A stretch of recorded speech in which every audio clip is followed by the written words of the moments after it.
अस्सलाम वालेकुम दोस्तों। जॾहिं बि असां स्टार्टअप्स कंपनीज़ या ऑर्गेनाइज़ेशन्स जी ॻाल्हि कंदा आहियूं त उन मां असांजो मुराद मेनली ॿ कंपनीज़ हूंदा आहिनि। NGOs जंहिंजो मक़सदु हूंदो आहे समाज जी ख़िदमत करणु, ख़ल्क़ जी ख़िदमत करणु, ऐं कमर्शियल एंटरप्राइज़िस जंहिंजो मक़सदु सिर्फ़ु ऐं सिर्फ़ु ज़ाती मफ़ाद हूंदो आहे।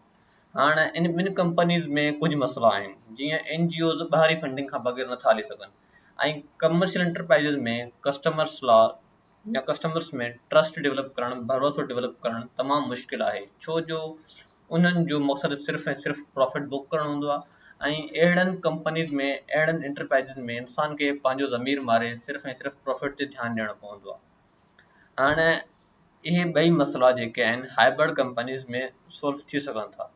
यानी कि इन्हनि ॿिन्ही कंपनीज़ खे मिलाए हिकिड़ो हाइब्रिड कंपनी ठाहिजे, सोशल एंटरप्राइज़, जंहिंमें बिज़नेसमैन पंहिंजे मक़सद खे मद्देनज़र रखंदे बिज़नेस ठाहींदो आहे ऐं उन सां गॾोगॾु ख़ल्क़ जी ख़िदमत कंदो आहे। जीअं कुझु कंपनीज़ दावा कनि थियूं त असां सोशल एंटरप्राइज़ आहियूं, तव्हां अचो असांजो प्रोडक्ट वठो ऐं तव्हां असांजा प्रोडक्ट डोनेट बि करे सघो था, ऐं असां उहे डोनेटेड प्रोडक्ट्स पाण वञी ग़रीबनि में डिस्ट्रीब्यूट कंदासीं।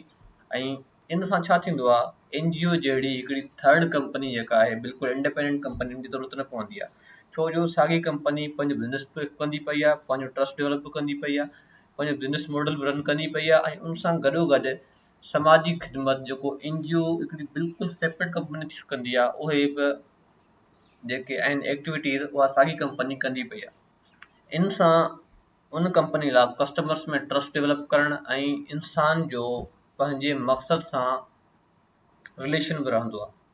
सिंध एंटरप्राइज़ इंक्यूबेशन सेंटर तव्हांजा अहिड़ा ई startup ideas, social enterprise ideas ॿुधण लाइ ठाही वई आहे। तव्हां हुते वञी पंहिंजो social enterprise idea, startup idea pitch करे सघो था, पंहिंजो बिज़नेस मॉडल एक्सप्लेन करे सघो था, ऐं जेकॾहिं एक्सपर्ट्स तव्हांजा आइडियाज़ शॉर्टलिस्ट कनि था त तव्हांजे स्टार्टअप खे ACIC में इंक्यूबेट कयो वेंदो ऐं तव्हांखे पूरी गाइडेंस ॾिनी वेंदी। सिंध जे तमामु फील्ड्स सां रिलेटेड जेके मसइला आहिनि, उहो भले तालीम हुजे, सिहत हुजे, इंफ्रास्ट्रक्चर हुजे, कम्युनिकेशन हुजे, ट्रांसपोर्टेशन हुजे, उन्हनि सभिनी मसइलनि जो हल अहिड़नि सोशल एंटरप्राइज़िस जे ज़रिए कढी सघिजे थो। ऐं अहिड़ा सोशल एंटरप्राइज़ सिंध में रहंदड़ माण्हू ई ठाहे सघनि था। पोइ दोस्तों, वधि खां वधि ACIC में अप्लाई कयो ऐं पंहिंजा आइडियाज़ पिच कयो। वॾी महिरबानी।